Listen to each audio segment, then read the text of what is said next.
5 morning crew. Got a couple of fine gentlemen here. John Winchester along with Brian. They are with the Lightfoot Days Festival, of course, honoring the late Gordon Lightfoot. And it's coming up, and you guys are here to tell us a little bit about it. John, why don't you get us started? Back in 2013, on the occasion of Gord's 75th birthday, a good friend of ours who was the founder of the festival reached out to a few people in Orillia and said, let's do something to honor Orillia's favorite son. And so from 2013 till probably 2018, they had Lightfoot Days Festival in Orillia. They would often have some tribute artists. They had some Gordon Lightfoot tribute bands. And every now and then, if Gord was available, they would have the Lightfoot Band as their headliner. And they encouraged the stores to basically do things Lightfoot related. Well, that got shut down with the pandemic. On the occasion of his death, Karen Hilfman-Milson, who was our founder, reached out to Brian and myself, Daphne Main Prize, Steve Porter, and Mary Hoykus, and said, do you think it's time to relaunch the festival? And so that's when the five of us came on board. Well, let me ask Brian, because you've been with this festival since the beginning. Did you find that the last year or so, there's more interest since he's passed away than when the festival first started?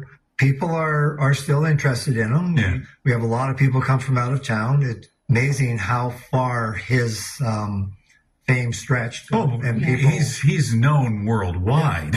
You know what I mean?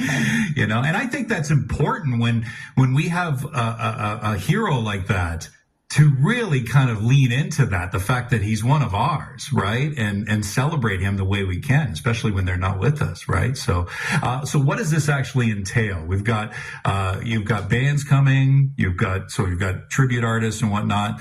Tell us a little bit about the festival itself.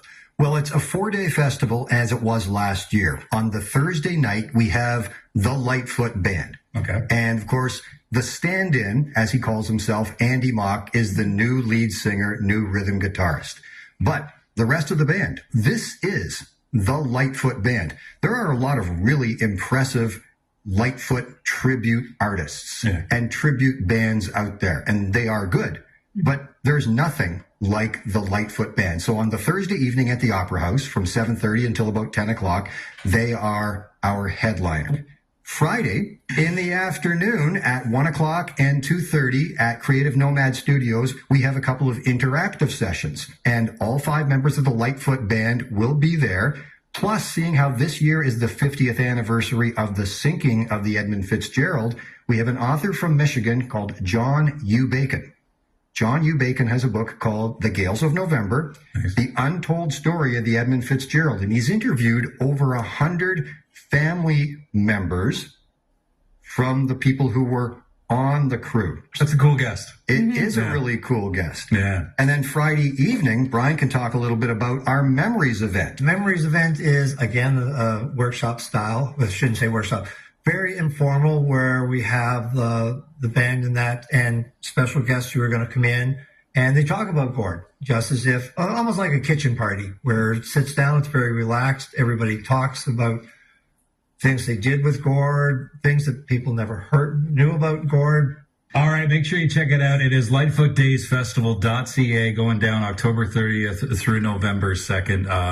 Get out and celebrate a local hero, Gordon Lightfoot. Thanks, guys, for coming in. We appreciate it. Thanks very much. ROCK95 is turning the Big 3-7. Not exactly over the hill. In fact, we think we're on top of the mountain.